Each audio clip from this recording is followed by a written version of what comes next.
Tired of dealing with annoying flies, fruit flies, and gnats in your home? The Zevo Flying Insect Trap is your ultimate solution. Don't wait. Check out the link in the video description now to get your Zevo Flying Insect Trap on Amazon and enjoy a bug-free home today. When the Duchess of Sussex met parents whose children had been victims of online bullying, she skipped formalities and offered them a warm hug. Meghan Markle, 43, took to Santa Barbara with Prince Harry, 39, to support grieving parents as part of their new initiative called the Parents Network, forming a new branch of the Archewell Foundation.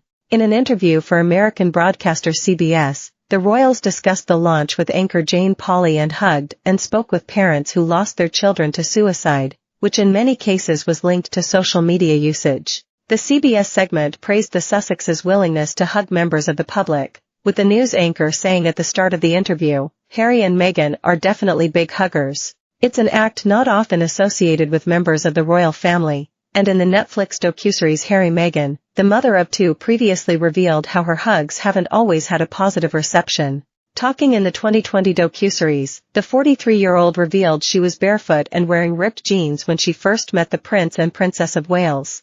Meghan said she did not know the formality carries on behind closed doors, and that she is a hugger, which she did not realize was jarring for some Brits. In the explosive Netflix docuseries, the mother of two admitted she was surprised there is a forward-facing way of being in private. She said, "Even when Will and Kate came over and I was meeting her for the first time, I remember I was in ripped jeans, I was barefoot. Like I was a hugger. I have always been a hugger. I didn't realize that is really jarring for a lot of Brits. I started to understand that the formality on the outside carried through on the inside, that there is a forward-facing way of being, and then you close the door and think, okay, we can relax now.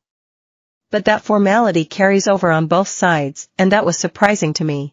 Despite attracting mixed feelings from others, Meghan has continued to embrace the public on various occasions, including Invictus Games participants, with her photographed hugging swimmer Danielle Pothoof at the medal ceremony last year. It was also a running theme during the Sussexes' 3-day tour of Nigeria in May, during which Meghan thanked Nigerians for welcoming her to my country, where she hopes she can do justice to being a role model. The Duchess of Sussex, who recently discovered she is 43% Nigerian, wowed crowds in May as she and Prince Harry conducted a whirlwind royal tour of the African nation. The mother of two did not hold back when it came to hugging members of the Nigerian public, with her photographed hugging various individuals lining the streets to meet her.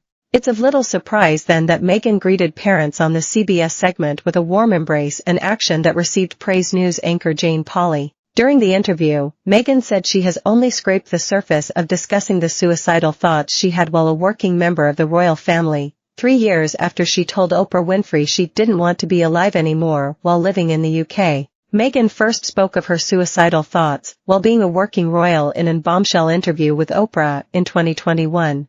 She now says she hopes her candor will help others and will encourage people to check in on their friends. "I think when you've been through any level of pain or trauma, I believe part of our healing journey, certainly part of mine, is being able to be really open about it," the Duchess said. "And I haven't really scraped the surface on my experience, but I do think that I would never want someone else to feel that way. And I would never want someone else to be making those sorts of plans, and I would never want someone else to not be believed. So, if me voicing what I have overcome will save someone or encourage someone in their life to really genuinely check in on them and not assume that the appearance is good so everything's okay, then that's worth it. I'll take a hit for that." The Duchess of Sussex told Oprah in 2021 she couldn't be left alone and told her husband she didn't want to be alive anymore before claiming the Buckingham Palace HR department ignored her plea for help because she wasn't a paid employee. "I was really ashamed to say it at the time, and ashamed to have to admit it to Harry especially, because I can.